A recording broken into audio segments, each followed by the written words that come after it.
Sobre el tema del segmento anterior, innegablemente que eso va a permanecer durante varios días, porque a manera que se vaya leyendo el voluminoso expediente, pues irán saliendo más datos. Pero ya hoy todos los diarios de impresión, o sea, impresos en la República Dominicana, los principales titulares se refieren a la familia del presidente Danilo Medina y su involucramiento en este caso.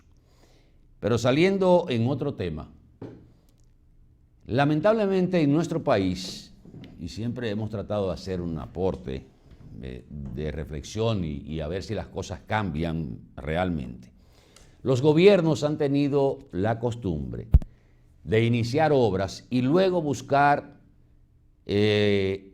completar el proceso mientras la obra se empieza a ejecutar.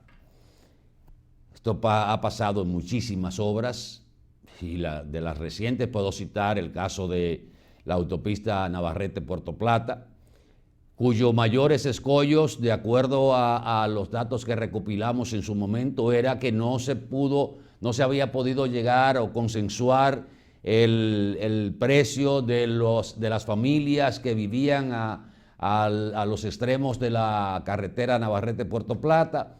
Esto retrasó el proceso. Finalmente, la autopista Navarrete-Puerto Plata, que debió ser de 4 carriles, terminó siendo de 2 y asfaltando el mismo trayecto, ampliándolo en uno que otro tramo, pero aquella autopista contemplada y sustentada en una ley de emisión de bonos soberanos en el gobierno de Hipólito Mejía, terminó siendo un asfaltado de esa vía.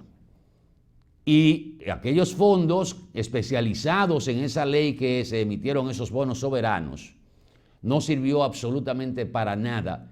Y el dinero nunca se pudo esclarecer realmente a dónde fue a parar. Y la violación de esa ley nunca tuvo consecuencia por parte del Ministerio Público o por parte del Congreso de la República, que pudo pedir cuentas de algo que estaba consignado en una ley y que fue violada y que no se construyó y pasó sin penas ni gloria, porque el Congreso tampoco ha jugado su papel aquí de fiscalizador del Poder Ejecutivo. Y resulta que esa carretera, esa autopista terminó en lo que es hoy. No se pudo ampliar, no se pudo hacer como se había concebido y tenemos la misma carretera. Ayer el presidente de la República fue a la presa de Montegrande. La presa de Montegrande tiene 12 años que empezó a realizarse, a construirse, pero tiene como 20 años que el proyecto estuvo dando vueltas y vueltas y vueltas, hasta que finalmente hace 12 años se dio el primer Picasso, vamos a decirle así, se empezó a construir. ¿Qué dijo el presidente Luis Abinader en esa visita a la presa de Montegrande?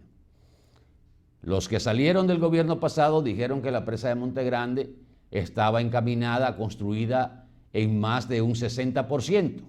El presidente Luis Abinader dijo en el día de ayer que su gobierno la había encontrado en ejecución de un 45-49%. Y que ahora la presa de Montegrande está en un 65 o 67%. Pero no importa quién le construyó un porcentaje y quién le ha seguido construyendo el otro. Pero también habló de problemas de financiamientos, problemas de planos que no contemplan algunas obras de la presa. Dijo a los contratistas que le expresaran a él qué necesitaban para que los trabajos no se paralizaran, porque la intención es que esa obra extraordinaria que beneficiará de manera amplia a la zona sur del país, llevando agua potable a más de 300.000 dominicanos e irrigando más de 300.000 tareas de tierra para hacerla más productiva, no podía detenerse. Pero resulta que justamente con el tema de que iniciamos obras desde el Ejecutivo o desde el Estado, sin la permisología completa, sin los planos completos, sin acuerdos con los afectados por esas obras, porque cuando usted va a construir, por ejemplo, aquí la ampliación de la carretera Luperón que enlaza Santiago con Gurabo, un proyecto anhelado y necesario, resulta que ahí va a haber familias afectadas de ambos lados de la carretera. Pero se inician los trabajos y es como si saliéramos o habláramos como nuestros amigos de la línea noroeste, que vámonos, que la carga se arregle en el camino, si no es de maní, porque es la única carga que se daña en el camino, porque se mueve. Y arrancamos de esa manera los grandes proyectos y terminamos que el financiamiento no aparece, los contratos que se hacen con los contratistas no contemplan penalidades, el Estado no cumple con su rol de pagar a tiempo. En este caso, el presidente Luis Abinader dijo que no se le debía un centavo a los contratistas, que es Andrade, el que tiene la concesión de esa construcción. Entonces uno dice, todo lo que se le pide al sector privado para iniciar un proyecto, ya sea de apartamentos o un edificio, una plaza, donde usted tiene que estar al centavo con la permisología, obras públicas, medio ambiente, el estudio de impacto ambiental, el uso de suelo del ayuntamiento, todo lo que tenga que ver con una construcción se le pide al sector privado, pero el gobierno no llena esos trámites.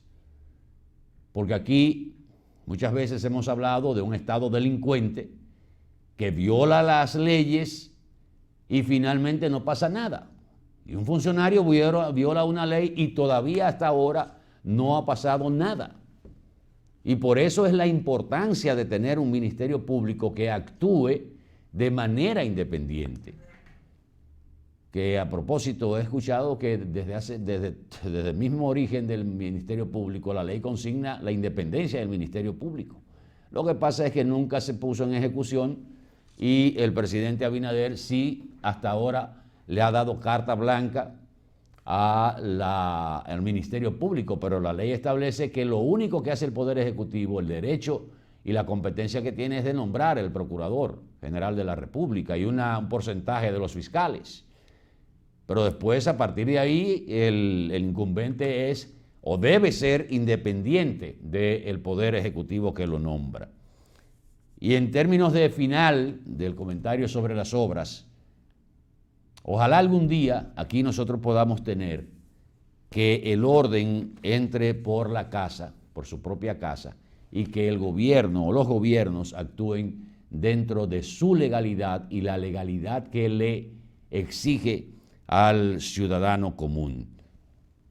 La presa de Montegrande quizás sea una de las obras más importantes y productivas de los últimos 20 años o 30 años, 20, yo diría que hasta 30 años, por la importancia que tiene, por el desarrollo que va a significar para esa zona del sur de la República, para todos sus habitantes.